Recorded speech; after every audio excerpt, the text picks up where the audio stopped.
So this is the second half of my follow-up on the FBI documents that I read through earlier this week. I'm just going to have a look at the last couple of significant things that I thought were worth revisiting, and then I'm just going to share my thoughts on the documents. So let's just jump in. So you'll note that it's no longer blurry here today. Since I originally got these documents, they've made adjustments in the web page so that you can actually click on the PDF and it actually does come up. So when I first got these, there was a link at the top of the page for the PDF, but when you clicked on it, it was locked and you couldn't get into it.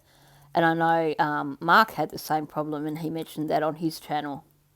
So I went through and I basically screenshotted everything. Since then, they've fixed the problem and now the document is available in PDF at the bottom of the page. So I've gone in and downloaded the entire document. So having said that, for anyone who wants to access that document, I will put the link in the description for this video. If you are having trouble accessing it, I will also add my email address in the description for this video. Feel free to email me and I will email you a copy back. So if you are after the document, just connect or follow the link in the description for this video. So having gotten through all that, let's have a look. So this was one that I found interesting and confusing. So this was an e-tip, so it was an online tip that was supposedly connected to Kiely, and it reckons that it was an individual. So an individual reports felon in possession of a firearm making threats to harm. Now, this could just be that someone has made a tip, but perhaps they didn't know how else to make a tip and they saw Kiely's flyer and went, I'll make a tip via this. Or perhaps it is actually connected to Kiely's case. Perhaps somebody got upset and felt that someone else was involved with it and there was some sort of tussle going on. I don't know, but without any additional information, we can't really speculate much more than that. So all we can say is that it's interesting. But it does mention here drug trafficking and illegal firearms, which is also kind of interesting. This was one tip that I actually did find quite interesting, but also kind of useless. Someone saying that they may have seen Kiely's SUV in the South Bay area and they reckon that they recognise it by the sticker. Of course, the thing is here, they were obviously themselves driving, so they would have only got a brief look, and we know that they're popular, those CRVs. So possibly the problem here is that they don't know when they think they saw the vehicle, and they don't really know where they think they saw the vehicle. So that's just a kind of a tip that can really go absolutely nowhere whatsoever. I guess the FBI can always check plate readers in the area. They can always contact any businesses on the routes that this person mentioned to see if they might have CCTV footage. But it depends on how credible they believe this tip is. But then I guess, presumably, you're going to follow up every tip regardless. So, while we don't know what this is about, this foreign dissemination legal statement I found to be really interesting. This means that they've discovered something during their investigation which has meant that they've needed to share information with a country outside of the US. Perhaps it is something to do with an illegal immigrant. Who knows? But I just found it to be kind of interesting. Now, this is very similar to the page at the very beginning of the document. But here, this is talking about someone reporting to the authorities that such and such Kiely Rodni went to a party and never returned.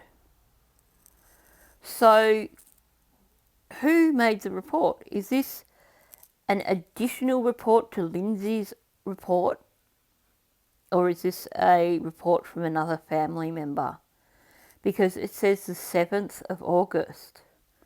So it wasn't the day after the party, it wasn't the Saturday, it was a Sunday here that Kylie being missing was reported. Unless this is a typo in the document. But I would imagine that you would have to be pretty thorough with these kind of documents and that they would actually be making sure that they get the dates right. So I just find it curious here that the report of Kiely going missing here is recorded as the 7th of August. Now, the bottom paragraph, and this is something that is significant because so many people debate whether or not there was actually a party. So many people go, well, we don't think, there can't have been hundreds of people, maybe there were just 50, yada, yada, yada. So listen carefully to this bottom paragraph. This is based on investigation conducted by the FBI. So this is not based on hearsay, this is based on an actual investigation by FBI, Nevada and Placer County Sheriff's Departments. So 3 departments, from their investigations, they have basically found that there was a party. This party was attended by approximately 150 to 300 individuals. And instead of one party, there were several related parties in the general area of the Prosser family campgrounds and Lake Prosser on the evening of 5th of August 2022. So there you have it in black and white. This is in an FBI document, meaning that this bit of information here is solid information. So we can see right here that there were parties, plural, multiple parties, with up to 300 individuals at those parties. So that clarifies all the debates that have been going on for the last 2 years.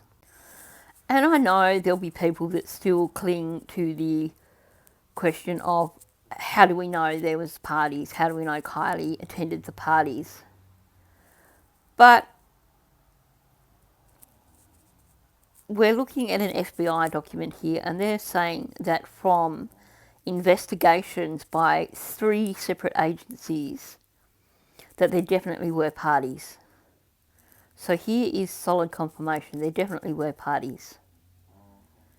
And we are here, it says, according to someone, Kiely attended the party with her friends and classmates. So I'm not sure why we would now debate whether or not Kiely attended the party. There are mentions throughout this document of people who have seen Kiely at the party. Here it's talking about her attending the party with friends and classmates. So I'm going to say that to me this seems pretty solid. There were parties and Kiely did attend one of those parties. Now this sighting was one that I did find kind of interesting because of the timeline. So this occurred on either the 6th or the 7th, and it talks about a tall male who'd gone into a dollar store and then they had someone, a female, in the car who he handed his groceries to, so they were obviously conscious, but they were not in a good shape. Now, I'm not saying that I believe this to be Kiely. I don't believe that it would be Kiely. But let's have a look at the other scenario, the possibility that someone else had Kiely's car. Then this could be a possibility. I don't know where Nice is. I haven't actually looked it up on the map. But it is a possibility. It is something we could consider. And I'm sure that at the very least the FBI would have checked the CCTV recordings from this sighting. So what, if anything, can we take away from these FBI documents? So there's a few things here. So we now have confirmation that there were parties. There were multiple parties spread out in the area, and we'd heard that said, and people questioned whether that was accurate. But now they're saying that that is, based on their investigation, that that is what occurred. We are also now aware that there definitely was 2 people, at the very least, who were interviewed and then had to do a follow-up polygraph interview. So that could fit with the stories of Samantha or Sammy and Jagger having to do polygraph interviews. The other things that we can take away from this is that there were multiple interviews done by the FBI. There are certain days when they seem to have stepped up the interviews. It looks like around the 16th and 17th. I wonder if they had additional information, because they seem to have done quite a few interviews around that period of time. Most of the documents is just records of tips that were put in. Now, just because there is a record here of a tip does not mean that there is any credibility to that tip. These documents are, in my opinion, these are the throwaway documents. These are the documents that can be publicly released without sharing any pertinent information. So we have tips like people who heard the Ronnie conversation on Iked and then did an e-tip on that. We have the tip of someone who read the comments by this person claiming to be Salisha Singh and put those tips in. To me, any of those tips like that are here in this document, I believe, have no bearing on Kiely's case. Because otherwise that is information that the FBI would still be sitting on, because there is nothing here that has been released that would indicate that the case is closed, and there is a heck of a lot of redacted information throughout these 105 pages of documents.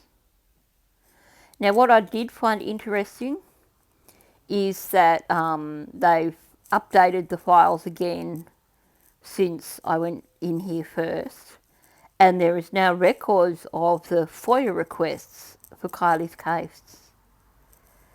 And there are just hundreds and hundreds from 2022 and 2023. So it seems like lots of people have made FOIA requests for Kiely's case. I think my biggest takeaway from all this is, first of all, I think that a lot of the speculation that's been happening, some of that can now be put to bed because of what is contained here in these documents. Yeah, they are, as Jazz would say, a huge nothing burger.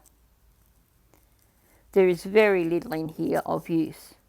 Just a few little things that when you read between the lines, you think, yeah, okay, that's interesting. I'd love to know who that Audi belonged to and why that was significant. But at the same time, I do also want to caution people with not misinterpreting the information contained in these documents. Like I said, I think what Jazz said is correct. This is a bit of a nothing burger. This is throwaway information. The stuff that they can afford to put out publicly. Maybe it is to appease people. Maybe it is to show people that actually the FBI is still on the case and they are still considering it as a serious case because of all the redacted information. There must be something still going on in terms of Kiely's case because we're being given so little here. So I think for those people who are complaining that there's nothing here in these documents, I think we should take this as a positive sign that, for starters, we know that the FBI is now aware of the interest in Kiely's case. Like I said, the number of FOIA requests relating to Kiely's case are phenomenal. I downloaded those 2 documents last night, but I haven't looked through them, but there's a lot. It's just endless lists of FOIA requests. And the other side of it is the FBI have released almost nothing here relating to Kiely's case, which tells me this case is still very much open and still very much under investigation. And hopefully that means that there will be arrests and justice will occur.